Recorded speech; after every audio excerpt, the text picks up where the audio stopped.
What's going on? This is Kobe with Sample Source, back with another video, and in today's video I'm going to give you one huge tip on how to sell beats a lot easier if you're using manual outreach on Instagram, which is just a fancy term for sending DMs.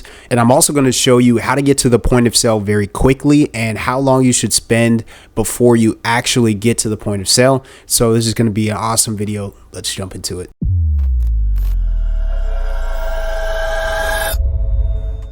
I appreciate all the support. If you guys would like and comment and subscribe to the channel, then we'll get into the video.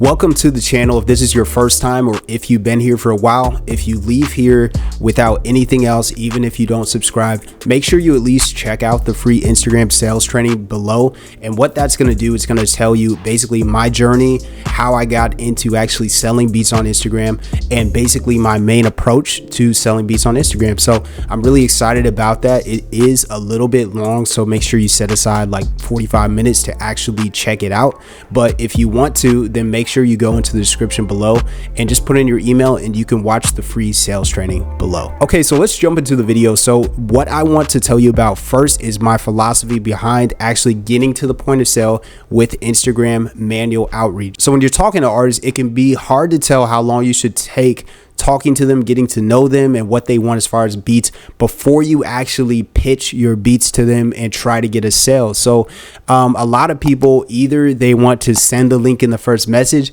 or spend a week talking to this person before they actually even let them know that they're a music producer. So I think that there is a sweet spot for this, and what I want to tell you is that you don't have to take forever to get to the point of sale, and this can actually be a huge turnoff for artists. So what I would advise you to do is in between the first message and getting to the point of sale, that should take no more than 2 days, and it should take no more than 3 to 5 messages. So I'll try to get to know them, whether by actually listening to their music or checking out their page and finding out a little bit more about them. Maybe they're in the same city as me or something like that. So that's something that I would advise you to do.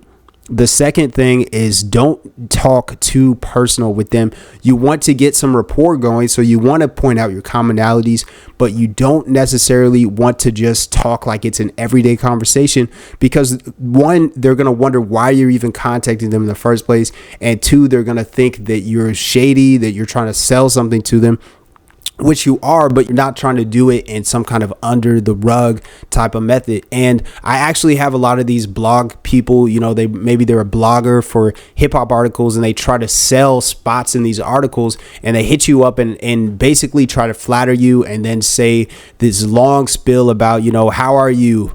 Where are you from? How long you've been making music for? And they just ask you a series of questions with you knowing well that they don't care about you whatsoever. So like, why would you actually purchase something from somebody that doesn't even care about whether you buy it or not? They're just spamming people with the same messages over and over again. So that's why I only hit up artists that I really mess with, and I do use the same formula over and over again to get to the point of sale, but it's definitely going to augment itself based on who I'm talking to, and I really get to know them and what their needs actually are before I even pitch beats to them. I ask them if they're releasing music anytime soon.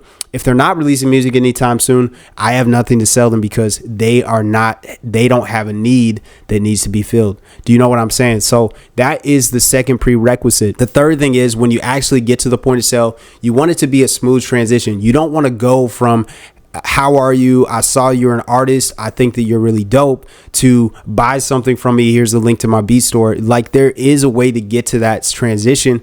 And the way that I usually do this is by asking if they're looking for beats similar to some music that they've already created in the past, and that way they can tell you either yes or no, and they'll also give you more information. And maybe they're looking for Lucky Day type beats, maybe they're looking for Bryson Tiller type beats. You need to know that information before you pitch them your beat store. So now that I've gotten that out of the way, I want to tell you about the one biggest thing that can boost your beat sales on Instagram if you're using the DM outreach approach.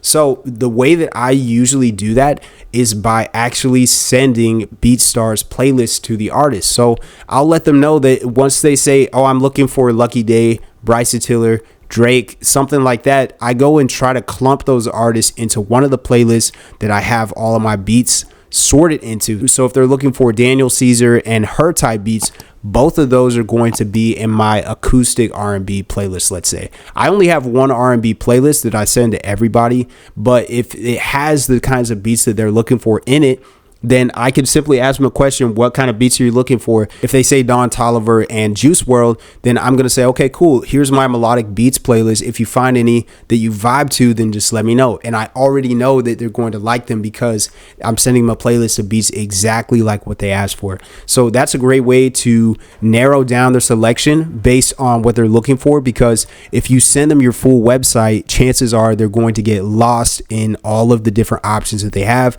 And maybe they get turned off by hearing some beats that they're not even vibing to in the first place. So those are my 2 tips, is to make sure that you are not carrying on a conversation for too long or too short, that you have smooth transition pieces in place to get to that point of sale. And the next thing is to definitely take advantage of using BeatStars playlist. So if you want to do that, then you're going to want to go through your whole beat store, listen to all your beats, and try to feel out what those beats sound like. Place them into different playlists, and then go and put all of the different playlist URLs in the notes on your phone. So when you're talking to somebody on Instagram, you can easily go and search through R&B, go and find that playlist, or maybe it's trap and you go and find that one, and you can just plug it into the conversation very easily because you have a playlist for whatever scenario that artist is looking for. So those are my 2 tips for today. I hope you've learned a lot from this and you're able to apply it and get more beat sales. I know a lot of my students are earning hundreds of dollars a month, if not thousands, just from applying the tips from this channel. So make sure you go and look through for more tips on selling beats.